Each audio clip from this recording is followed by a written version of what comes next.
Hey everybody, this is your Right Geek, honorary Man King, and leader of the Awkward Cough Squad, here with another commentary video.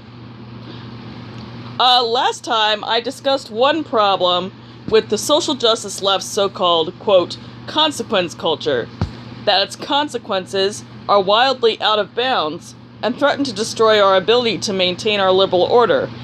Today I want to focus on another, favoritism. In the social justice bullies' consequence culture, only some people have to suffer the, quote, consequences. If you are white, straight, cisgender, and or male, and or are of the outgroup, you live under a microscope. Everything you say and do is obsessively monitored, and any deviation from the left's stringent yet ever-changing standard is attacked in precisely the harsh manner I described in the last video. If, on the other hand, you fall on the opposite end of the intersectional axis and or are of the in-group, you can, for the most part, do whatever you want with absolute impunity. Consider, why did it take so long for anyone to notice that certain people were abusing their power in Hollywood and in the publishing scene to get tail or to diddle kids?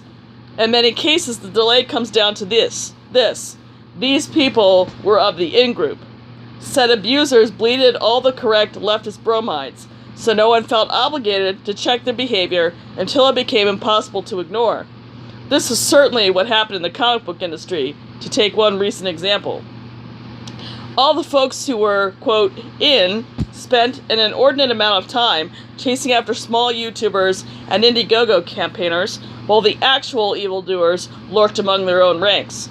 As I said a while back, comic book pros should have been examining themselves instead of hunting illusory Nazi fans to puff up their social justice street cred.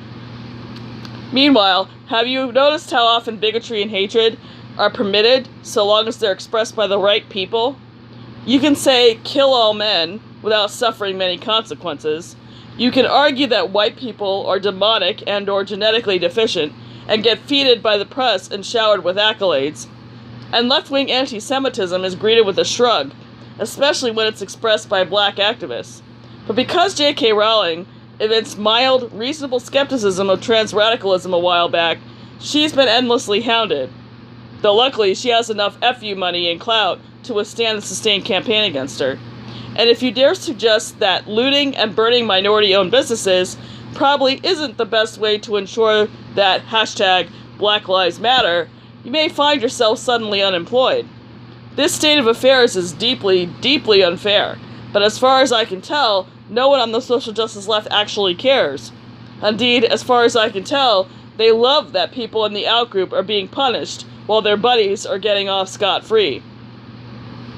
It is of course true that other human tribes sometimes circle the wagons and protect their members from legitimate censure, but I think followers of the social justice ideology are particularly prone to this nonsense because, since the Frankfurt School at least, differential treatment has been a foundational plank in their program to right cosmic wrongs and humble the quote-unquote powerful.